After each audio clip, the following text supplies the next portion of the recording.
Hebreos capítulo 4. En esta mañana vamos a continuar con nuestro estudio de esta carta.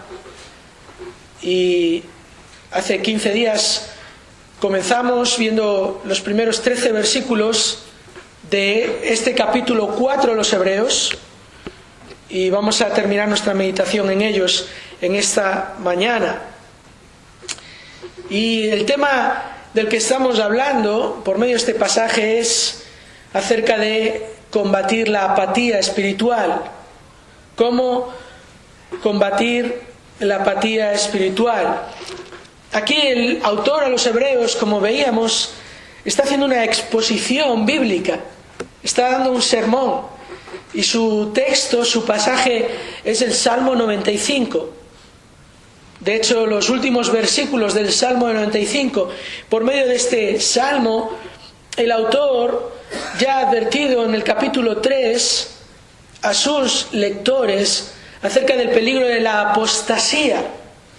En este caso, la apostasía, que es el peligro de abandonar la fe, de personas que aparentemente habían creído en Cristo, pero cuando llegaban situaciones difíciles de las que Cristo mismo había hablado, pues abandonaron esa fe, renegaron de Cristo y realmente demostraron que nunca habían confiado en Él.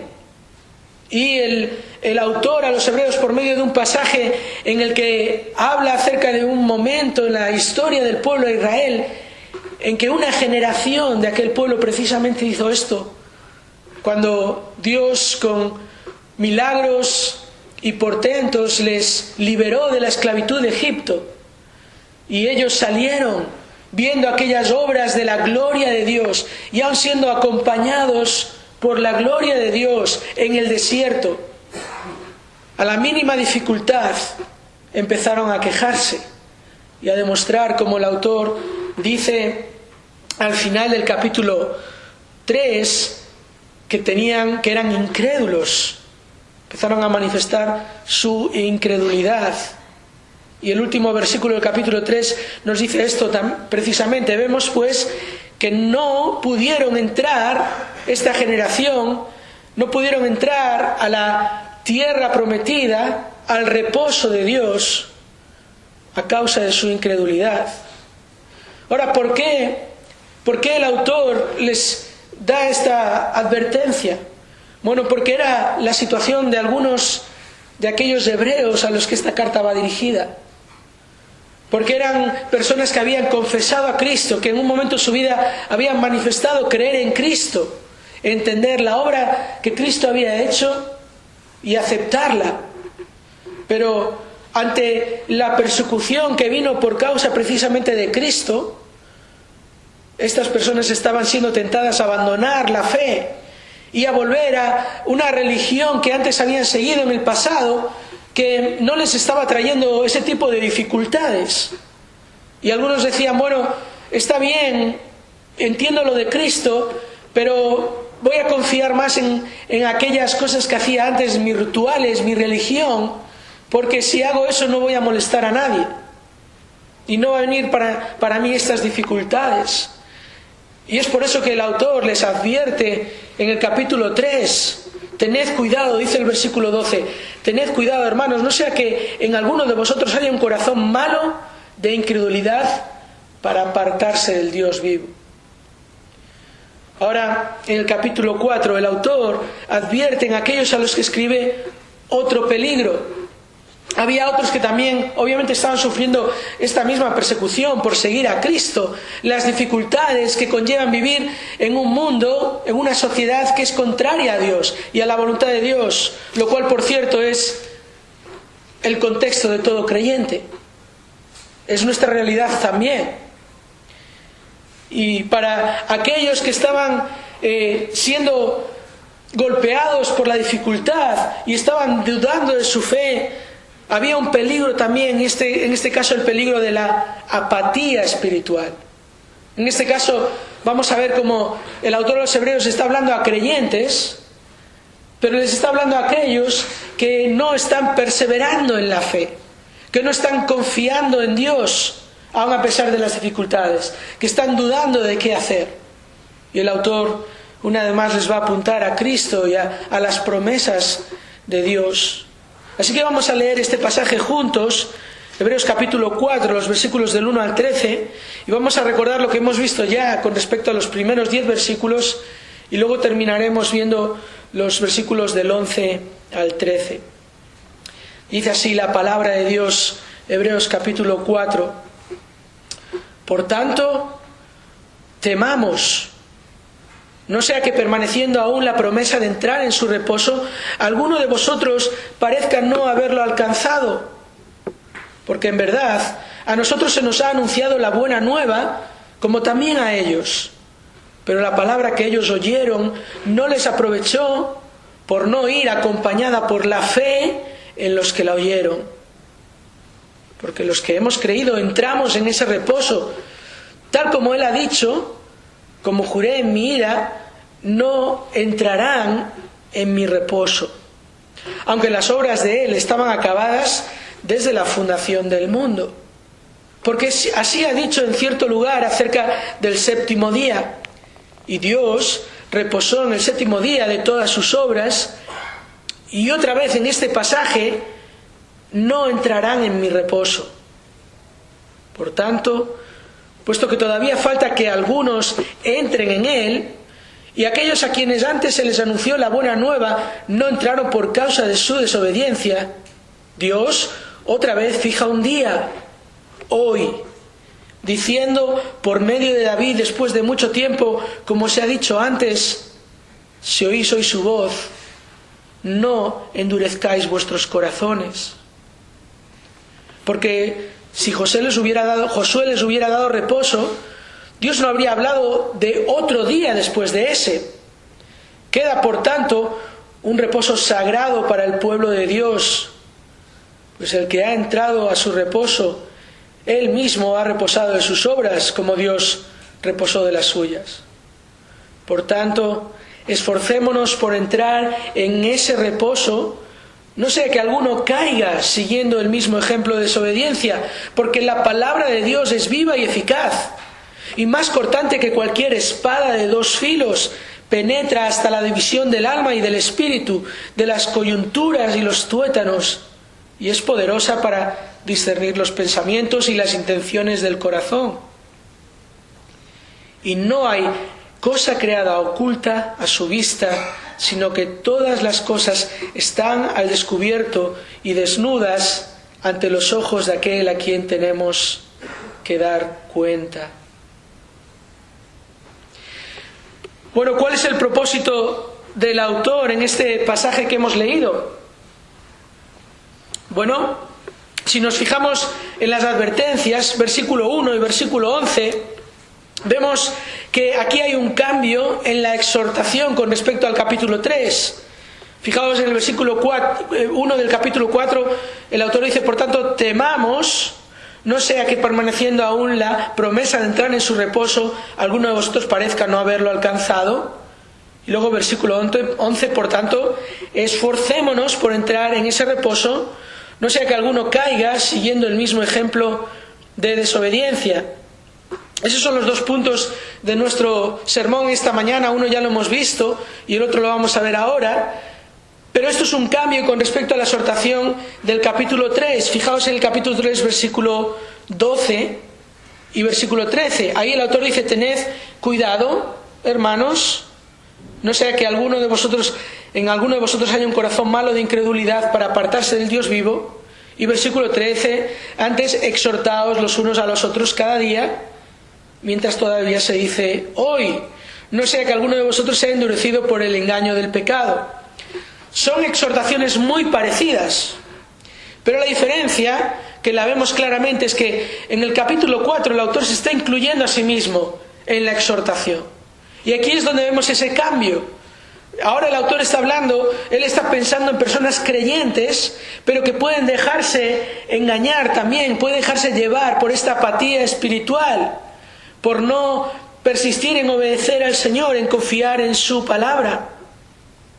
Además encontramos aquí la misma ilustración que veíamos con respecto al capítulo 3, cuando se nos presenta la vida cristiana como una carrera en la que hay que perseverar, una carrera que comenzamos y el propósito de la carrera es terminarla. Y en el capítulo 3 la advertencia era para algunos que pensaban que estaban en la carrera y realmente no estaban en esa carrera. En el capítulo 4 la advertencia es para aquellos que sí están en la carrera, pero que se quedan atrás.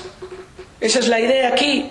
El verbo aquí en el capítulo 4, versículo 1, cuando dice alguno de vosotros parezca no haberlo alcanzado, es un verbo que describe a alguien que marcha en una compañía de soldados que marchan más rápidos que él. Este no puede mantener el paso y queda atrás. Es la idea aquí. Quedar atrás en cuestiones religiosas significa no ser capaz de cumplir todas las demandas o mandamientos que se dan. Tiene que ver con ser negligente. Tiene que ver con no llegar a dar la talla o a la medida que se pide. Luego el capítulo 11 dice: esforcémonos por entrar en ese reposo. Y aquí la idea de este verbo, de esta exhortación es darse prisa, es ser diligente, es esforzarse para alcanzar una meta. Así que notemos cómo el autor no solo aprecia el peligro de la apostasía en algunos, sino que también advierte el peligro de apatía espiritual en otros. Y sabe que es incluso un peligro en el que él mismo puede caer. Temamos, esforcémonos. El peligro es la apatía. Apatía significa dejadez, falta de interés, falta de energía. ¿Y cuántas veces vemos esto en creyentes? Y cuán triste es a veces ver cómo los creyentes viven de manera apática y no muestran interés por las cosas de Dios. Y les falta vigor espiritual. Y a cada situación que viene a sus vidas, pues tropiezan y se debilitan y se quedan atrás. Y el autor no quiere que esto le suceda a aquellos creyentes, y por eso les va a dar dos claves para combatir la apatía espiritual. Y sobre todo les va a recordar otra vez la motivación que les dio desde el principio.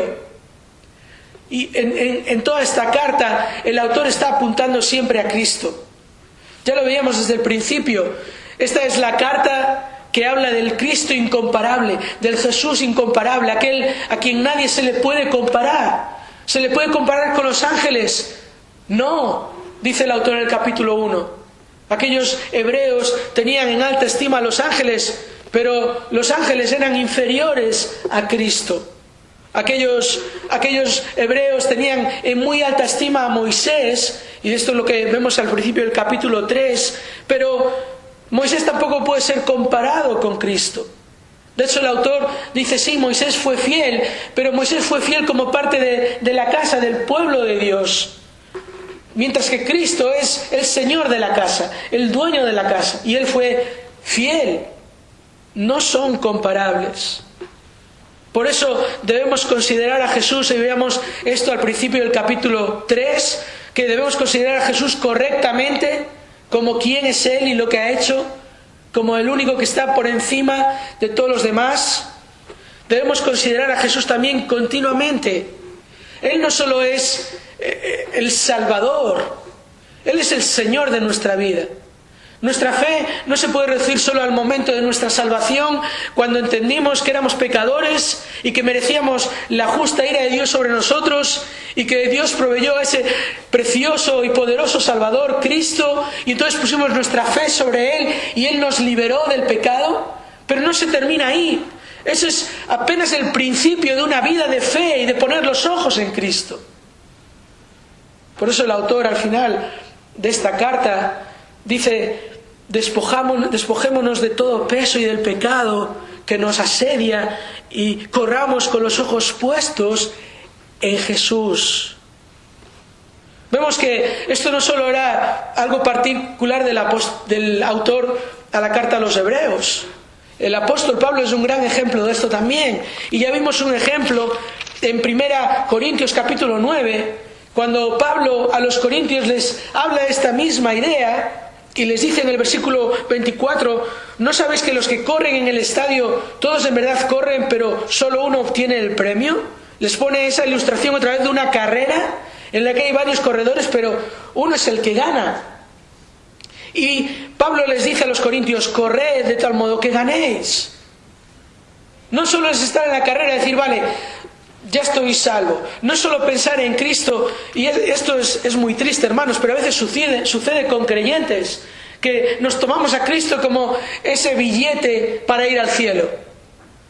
¿Qué haces tú con un billete de tren, o con la tarjeta de embarque de un avión, o con el billete de autobús? Lo mantienes en la mano, ¿verdad? Lo tienes ahí, no lo pierdes, porque es la manera de hacer el viaje. Pero cuando te subes al avión o al tren o al autobús, ¿qué haces con el billete? Lo tiras. Y a veces hay creyentes que piensan en Cristo de esta manera. Es mi billete al cielo. Y ya está, ahora ya lo tengo. Ahora puedo seguir con mi vida como más o menos a mí me apetezca. No, hermanos. Debemos correr toda la carrera con los ojos puestos en Jesús. Debemos correr con motivación de servirle a Él. Correr de tal modo que ganéis, dice Pablo. Todo el que compite en los juegos se abstiene de todo. Pone la ilustración de cómo aquellos atletas se esforzaban por llegar bien preparados a la carrera y correr lo mejor que pudieran. Ellos lo hacen, dice Pablo, para recibir una corona corruptible, pero nosotros una incorruptible. Aquellos lo hacían por obtener el premio simplemente de ganar, de llegar primero a la meta. Ni siquiera es como hoy en día, que les dan una buena medalla de oro. En aquel tiempo les daban una corona de laurel, pero les honraban como ganadores. Pero Pablo dice, no, nuestra meta no es algo así, no es una corona corruptible, que es temporal.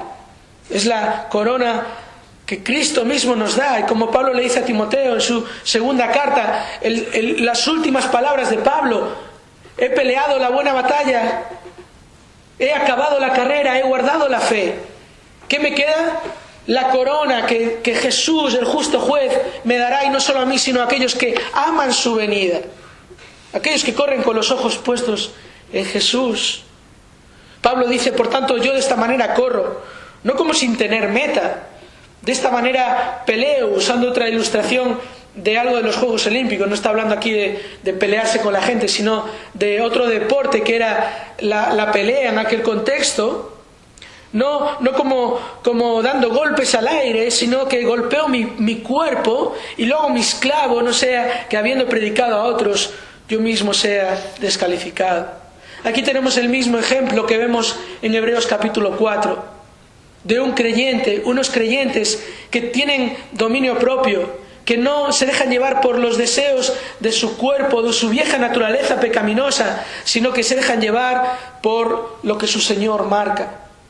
¿Por qué? Porque no tienen los ojos puestos en su vida, en sus deseos, en sus intereses personales, y con eso se quedan atrás en la carrera de la fe, sino porque miran a Cristo y quieren seguir a Cristo. Y esa es la intención del autor en este pasaje, que los receptores de esta carta corran la carrera de la fe con la actitud adecuada, con la motivación de cumplir con la responsabilidad que Cristo nos ha dejado a cada uno. Que estos no cometan la negligencia de correr de cualquier manera, con los ojos puestos en cualquier otra cosa que les lleve a esta apatía espiritual. Por eso el autor les da estas dos exhortaciones para no caer en el peligro de la apatía espiritual, para no quedarse atrás en la carrera, para que de verdad aprecien la meta que tienen por delante. Así es la vida del creyente, con los ojos puestos en Jesús, con los ojos puestos en Jesús. Y para eso la primera clave que veíamos en los primeros 10 versículos es un temor reverente. Qué exhortación, ¿verdad? Temamos. No sea que permaneciendo aún la promesa de entrar en su reposo, alguno de vosotros parezca no haberlo alcanzado. ¿En qué sentido dice aquí el autor temamos? Lo dice en el sentido de esa misma ilustración Dice el versículo 2, en verdad a nosotros se nos ha anunciado la buena nueva, como también a ellos, pero la palabra que ellos oyeron no les aprovechó por no ir acompañada por la fe en los que la oyeron. Porque los que hemos creído entramos en ese reposo. Es el problema que esta ilustración que el autor les ha dado revela. Una generación que no creyó en las promesas de Dios. No creyeron, escucharon, pero no creyeron. En ese sentido, el autor está hablando aquí de que ellos también recibieron la buena nueva. Realmente las promesas de Dios, las palabras de Dios, cuando Dios habla, son las buenas nuevas, es el Evangelio. Aun cuando Dios nos dice, nos advierte de los peligros y nos dice acerca de las consecuencias de nuestro pecado, es buenas noticias porque Él siempre lo dice para librarnos de esas consecuencias, para protegernos y para darnos algo que nunca merecimos. Porque aquel pueblo que estaba en Egipto sufriendo la esclavitud no merecía una tierra prometida. Algo que Dios había prometido a Abraham y que lo hizo de pura gracia. Le sacó a Abraham de una tierra pagana, le sacó a Abraham de una vida pagana y le dio promesas, una promesa de darle un pueblo, de ser de bendición a todas las naciones, de darle una tierra, de darle un reposo. No merecían. De la misma manera, nosotros no merecemos la gracia de Dios. No merecemos la vida eterna. Y Dios nos la da. Y Dios nos hace preciosas promesas. Pero el ejemplo de aquella generación es que no creyeron. No creyeron la promesa de Dios. Y por tanto no entraron al reposo. Y el autor vuelve a citar otra vez el Salmo 95, que habla acerca de lo que ocurrió en aquella salida de aquel pueblo de Egipto hacia la tierra prometida. Como juré en mi ira, no entrarán en mi reposo. Aquella generación despreció la palabra de Dios. Ese fue el problema. Y el autor les advierte que no caigan en eso. Temamos las consecuencias de desobedecer a Dios. Siempre hay consecuencias de desobedecer a Dios. Como creyente no puedes caer en el engaño de pensar que como ahora eres creyente, aunque desobedezcas a Dios, como tu salvación está asegurada porque no depende de ti, depende de Cristo, pues entonces no va a pasar nada. Dios es el Dios que disciplina a los que ama. Dios te va a disciplinar si desobedeces. Te vas a quedar atrás en la carrera. Vas a caer en la apatía. Vas a perder vigor espiritual. Luego cualquier tentación va a hacer cualquier cosa contigo. Y cualquier dificultad con la que te encuentres en tu vida cristiana te va a tirar por los suelos. Y nunca es el propósito de Dios eso. Si no nos hubiera dado su palabra, como veremos un momento, eficaz y poderosa. Pero aquella generación desperdició la promesa de entrar en el reposo de Dios.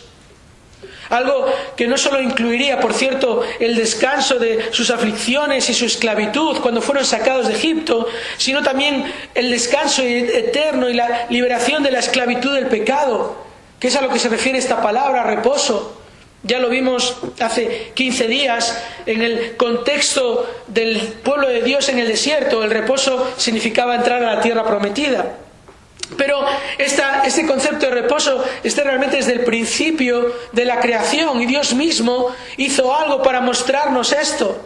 Él creó la tierra en 6 días literales y al 7º día descansó. Y estableció esa ilustración para su pueblo de una comunión con Dios. Lo que Dios hizo fue crear todas las cosas para tener esa comunión especial con el hombre y la mujer. Ese fue su propósito original. Y hasta que el pecado entró en el mundo, esa era la realidad del hombre y la mujer. Y ese sería realmente el destino eterno y glorioso del ser humano, a quien, como el mismo autor de los Hebreos en el capítulo 2 ya había recordado, que Dios les había hecho solo un poco inferior a los ángeles, pero les había coronado de gloria y honor. Eso había hecho Dios y lo había mostrado por medio de ese reposo. Y el reposo realmente comenzó en aquel 7º día, pero es un reposo también que el contexto bíblico nos apunta a la salvación. Nos habla de esa salvación que tenemos en Cristo, y por eso Cristo en un momento dijo: venid a mí todos los que estáis trabajados y cargados, y yo os haré descansar.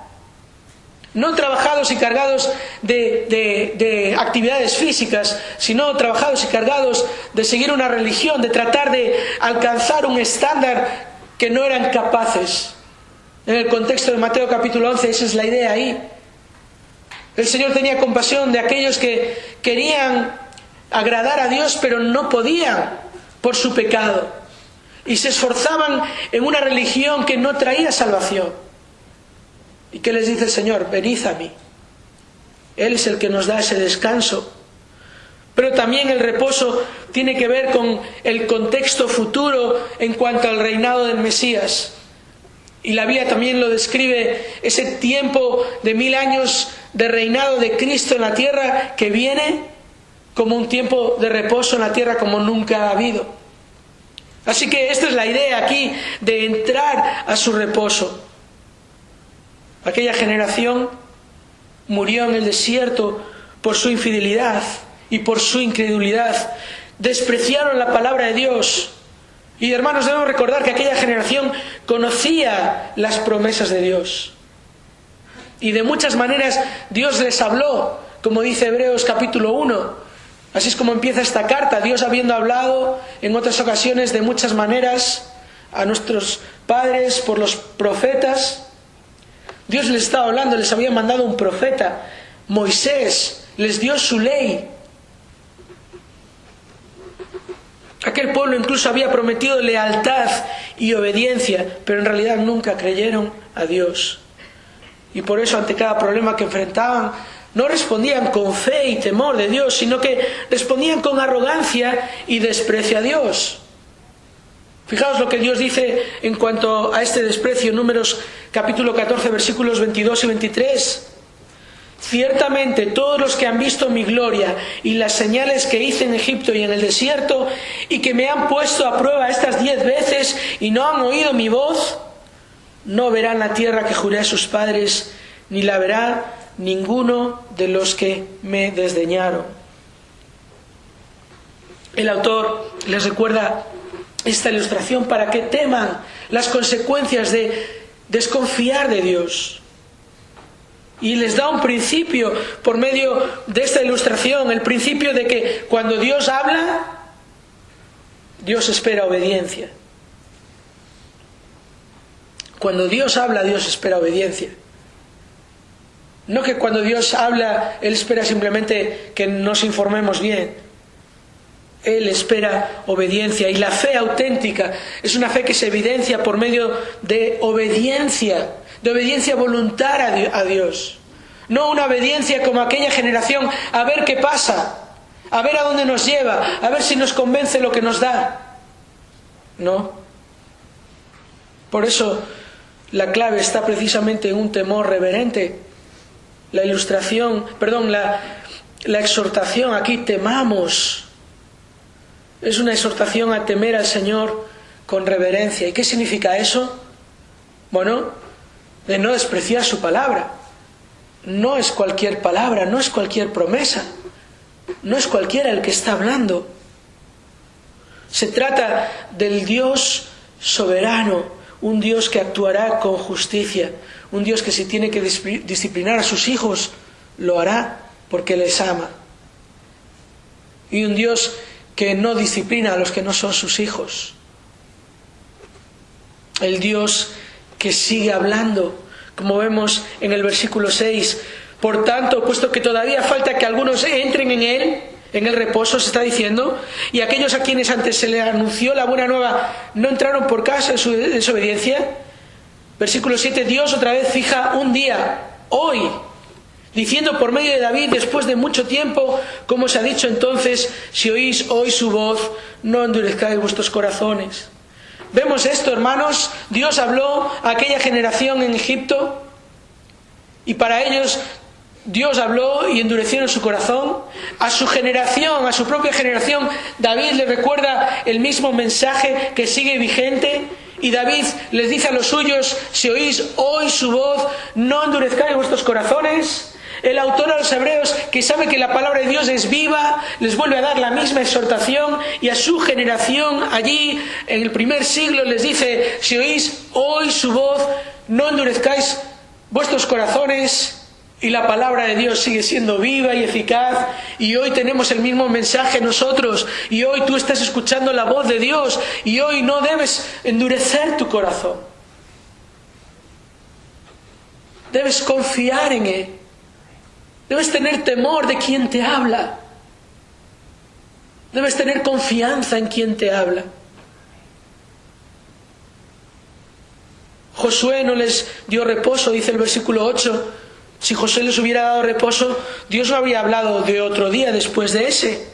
Queda, por tanto, versículo 9, un reposo sagrado para el pueblo de Dios, pues el que ha entrado a su reposo, él mismo ha reposado de sus obras, como Dios reposó de las suyas. Queda ese reposo sagrado. Aún tenemos la meta por delante. De hecho, el autor está diciendo esto precisamente aquí, porque había algunos que pensaban que ya habían perdido la oportunidad de entrar a esa promesa, o que fue algo que se terminó en el pasado. Y el autor de los hebreos les dice: no os equivoquéis. ¿No recordáis que realmente cuando entraron a la tierra prometida no disfrutaron de ese reposo?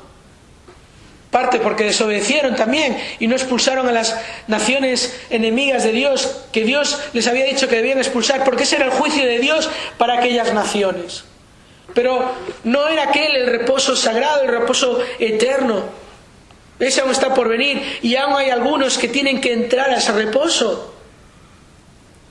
Y ese es un reposo que otra vez el autor vuelve a enfatizar, que es la salvación.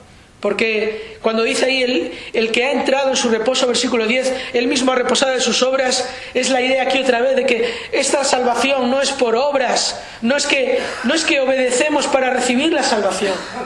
Obedecemos porque somos salvos, porque es nuestra vida de seguir al Señor, de confiar en Él. Temamos, esa es la clave, la primera clave. No un miedo lleno de inseguridad por lo que nos pueda suceder en el futuro, sino una reverencia llena de confianza por estar en el camino correcto, por seguir en el camino correcto, en la carrera de la fe. Una carrera que no podemos correr de cualquier manera. Una carrera que sí, va a estar llena de dificultades, pero el Señor nos ayuda para que no nos quedemos atrás, sino que atendamos con temor a su palabra, para correr, como dice el apóstol Pablo, no teniendo meta, o como dando golpes al aire, sino manteniéndonos firmes en nuestra confianza y nuestra obediencia al Señor. Debemos correr con los ojos puestos en la meta, y la meta es Cristo. No es que somos invitados a anhelar un descanso, sino que somos invitados a anhelar un premio. El premio al final de la carrera es Cristo, es comunión con Cristo, incluso reinar con Él, con aquel que un día sufrió las consecuencias de nuestro pecado. El temor reverente es la primera clave en nuestra lucha contra la apatía espiritual, pero el autor nos da ahora una segunda clave en esta intensa lucha para no quedarnos atrás. Versículo 11 dice: por tanto, esforcémonos por entrar en ese reposo, no sea que alguno caiga siguiendo el mismo ejemplo de desobediencia. Si la primera clave es un temor reverente, la segunda clave es un esfuerzo diligente. Un esfuerzo diligente. Y otra vez el autor apela a la ilustración que les puso de aquella generación que fue desobediente y que fue negligente. No se esforzaron lo más mínimo. Cuando llegó el problema de no tener agua, no dijeron: bueno, seguro que el Señor ya sabía que nos íbamos a encontrar con este problema y Él proveerá de alguna manera, vamos a pedirle, vamos a confiar en Él. Y así con cada prueba que se hubieran encontrado. Y así debería ser nuestra vida como creyentes, nuestra vida espiritual. Ante cada situación difícil que se nos presenta, ante cada prueba que Dios permite, ante cada situación de injusticia que podemos experimentar por estar en un mundo lleno de injusticia, ¿qué vamos a hacer? Bueno, el llamado es esforzarnos, seguir con nuestros ojos puestos en la meta. Esforcémonos por entrar en ese reposo. Y el autor no está hablando aquí para nada de un esfuerzo para obtener salvación. Esto es más que obvio, pero necesitamos enfatizarlo otra vez. La salvación solo por gracia y sin esfuerzo no implica que la santificación, es decir, nuestra vida de fe, de parecernos más a Cristo, es una vida que es solo por gracia. Es por gracia, pero también por esfuerzo. Y esto es lo que la Biblia nos enseña, que es la gracia de Dios que nos da los medios para crecer, su Espíritu Santo, su palabra, la Iglesia, otros creyentes, incluso las pruebas. Esos son medios que Dios nos da, pero nosotros tenemos que esforzarnos.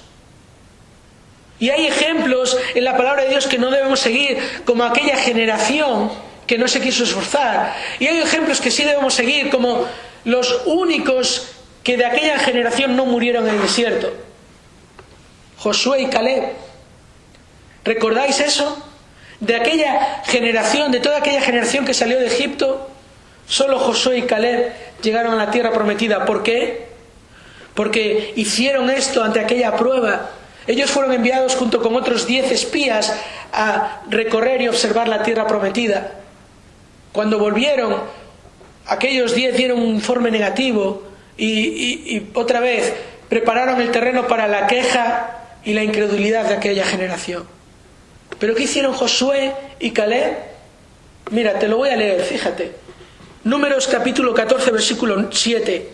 Ellos dijeron: la tierra por la que pasamos para reconocerla es una tierra buena en gran manera. Si el Señor se agrada de nosotros, nos llevará a esa tierra y nos la dará.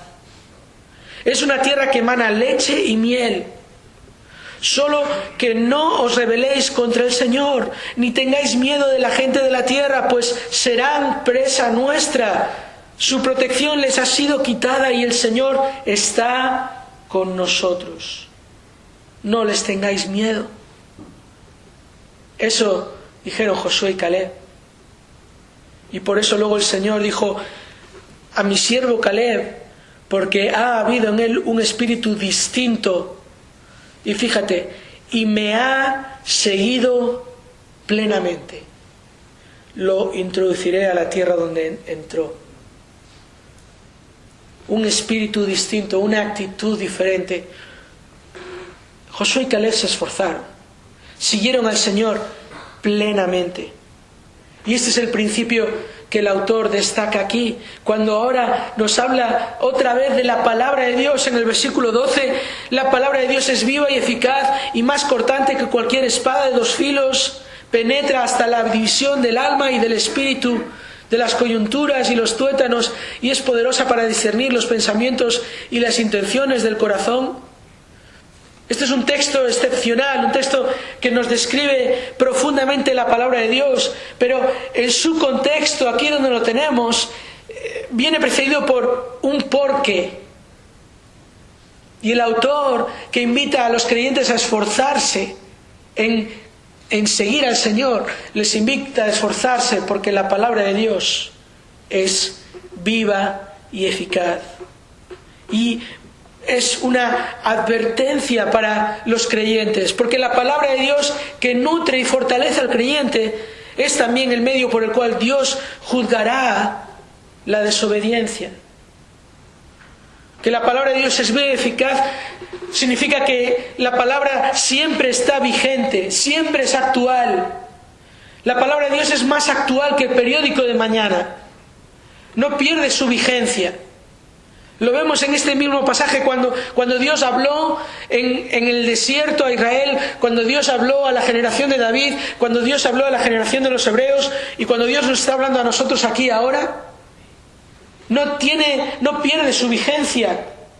No es válida en otro tiempo, en otra época. Siempre es la norma, siempre es la verdad, siempre es fiable.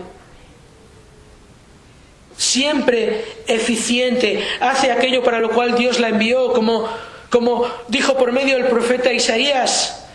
Porque como descienden de los cielos la lluvia y la nieve y no vuelven allá, sino que riegan la tierra haciéndola producir y germinar, dando semilla al sembrador y pan al que come, así será mi palabra que sale de mi boca. El Señor dice, no volverá a mí vacía sin haber realizado lo que deseo y logrado el propósito para el cual la envié. Esto Dios lo dice en Isaías capítulo 55 y versículos 10 y 11. Así que, ¿qué está diciendo el autor aquí? Pues simplemente y seriamente no tenemos excusas si no hacemos la voluntad de Dios. Los creyentes, si no hacemos la voluntad de Dios, no tenemos excusa. No podremos llegar un día ante Cristo y decirles que es que no lo sabía. Y Cristo no dirá, no que no lo sabías, sino que no te quisiste esforzar.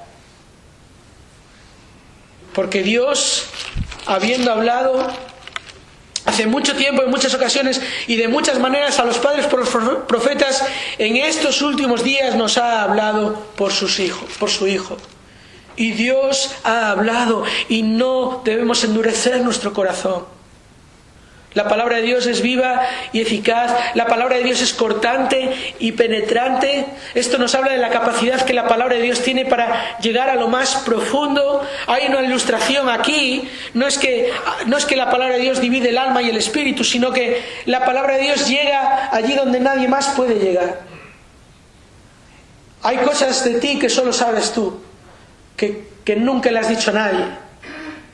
Pero no solo lo sabes tú. Y delante de la palabra de Dios quedan expuestas. ¿Qué es lo que queda expuesta? Queda expuesto tu actitud. Queda expuesto tu motivación. Aunque aparentemos obediencia y temor, es algo que por un tiempo alguien pueda aparentar. Pero realmente ante Cristo y su palabra, nuestras verdaderas motivaciones quedarán expuestas.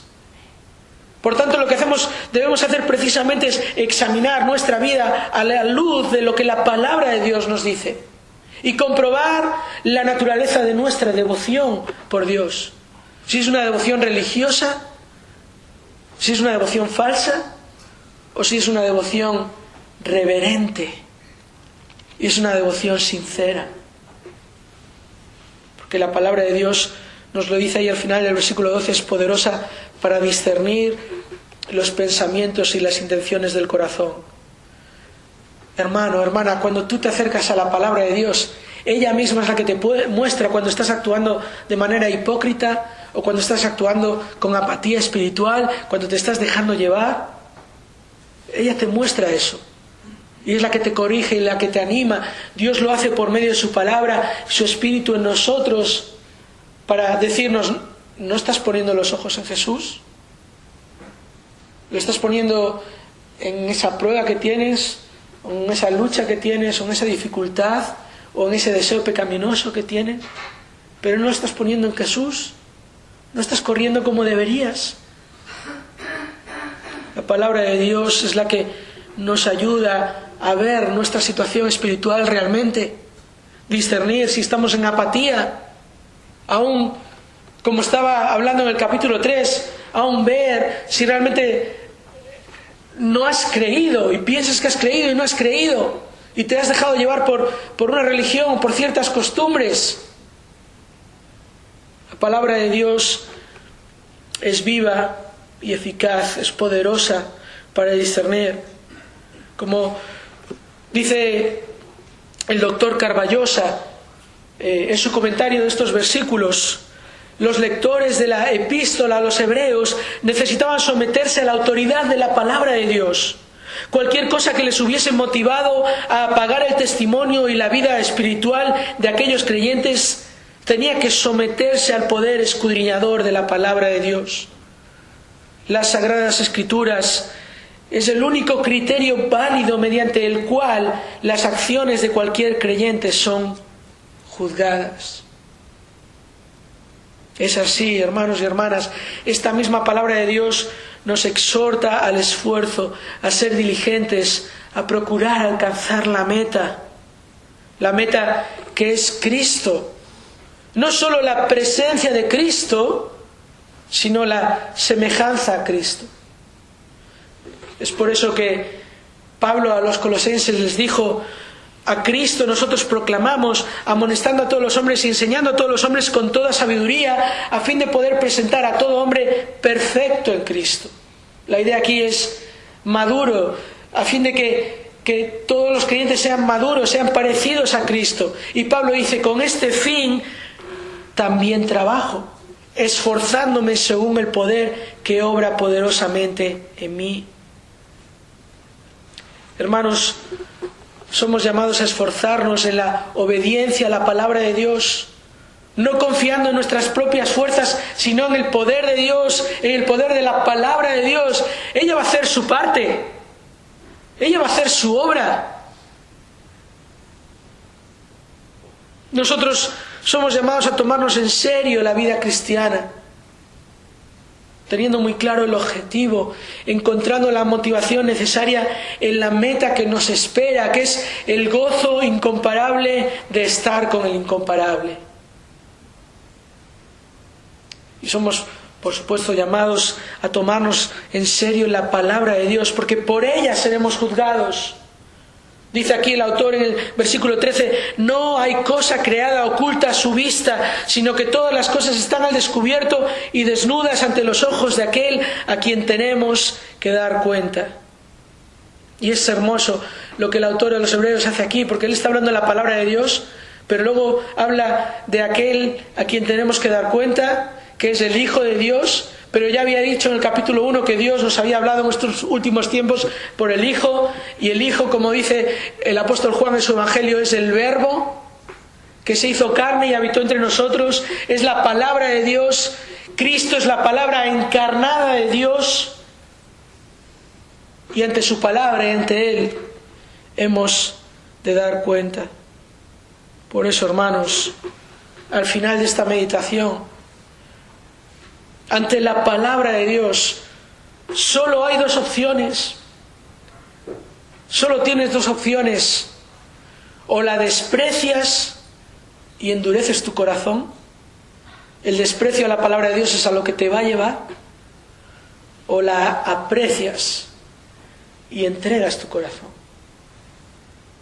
con temor, y te esfuerzas y muestras tu gratitud al Señor por medio de ir a su palabra y conocerle y seguirle y obedecerle.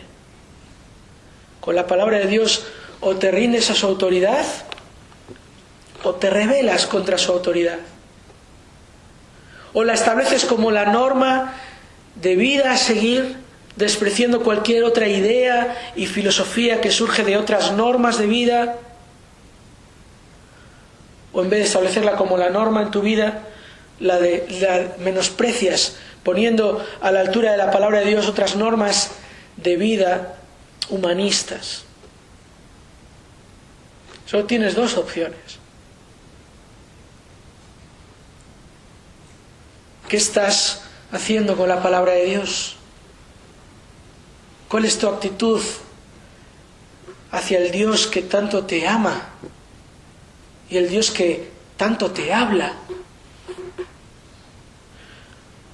Cuando Josué estaba al final de sus días, aquel Josué que había visto de primera mano el ejemplo de aquella generación infiel y perversa, y cuando se veía que llegaba a su final, él otra vez habló a aquel pueblo y les dijo: temed al Señor y servidle con integridad y con fidelidad. Quitad los dioses de vuestros padres, que vuestros padres sirvieron al otro lado del río en Egipto, y servid al Señor. Y Josué les dijo: y si no os parece bien servir al Señor, escoged hoy a quién habéis de servir, si a los dioses que sirvieron a vuestros padres, que estaban al otro lado del río, o a los dioses de los amorreos en cuya tierra habitáis, pero yo y mi casa serviremos al Señor. Eso le dijo Josué a aquella generación. Y después de decirles aquello, otra vez esta generación rápidamente, impulsivamente les dijo: no, vamos a servir a Dios. Y Josué siguió con su advertencia: No podréis servir al Señor porque Él es Dios santo, Él es Dios celoso, Él no perdonará vuestra transgresión ni vuestros pecados. Si abandonáis al Señor y servís a dioses extranjeros, Él se volverá y os hará daño y os consumirá después de haberos hecho bien. No es tan fácil como decir, sí, serviremos a Dios. No. Deja todo lo demás. Abandona todo lo demás. Y sírvele solo a Él. Josué sabía que aquel pueblo no se podía sostener ante Dios en base a sus propias promesas, sus propias palabras, sino que debían sostenerse por fe, una fe reverente y diligente. Debían entregar sus vidas a confiar en el Señor. Y debían también confiar en el Señor en base a la promesa que el Señor les había dado de otro Josué que vendría, en este caso Jesús, porque Josué y Jesús significa lo mismo, son dos maneras de decir el mismo nombre, pero se les había prometido uno que vendría y que cuando vino ese fue Jesús de Nazaret y que Él siguió dando la misma advertencia. Y en una ocasión en Juan capítulo 8, cuando otra vez un grupo de personas dijeron, creemos en ti y te vamos a seguir, Jesús les miró y les dijo, si vosotros permanecéis en mi palabra, verdaderamente sois mis discípulos. Esa es la marca de los verdaderos discípulos, que permanecen en la palabra, que confían en la palabra. Luego más adelante también en el Evangelio de Juan, Jesús les dijo, yo la luz he venido al mundo para que todo el que cree en mí no permanezca en tinieblas. Si alguno oye mis palabras y no las guarda, yo no lo juzgo, porque no vine a juzgar al mundo, sino a salvar al mundo. El que me rechaza y no recibe mis palabras, tiene quien lo juzgue. La palabra que he hablado, esa lo juzgará en el día final. Esa es la seria advertencia para aquellos que dicen creer y en realidad no creen. La palabra los va a juzgar. Para aquellos que creemos, pero como no somos fieles a la palabra de Dios, vivimos vidas de apatía espiritual, y un día Cristo nos va a juzgar también, en base a su palabra, en base a lo que Él dijo. Hermanos, estemos atentos al peligro de la apatía. Miremos a Cristo. Esa es la clave. Pongamos nuestros ojos en Jesús y corramos con fe la carrera que tenemos por delante. Vamos a orar.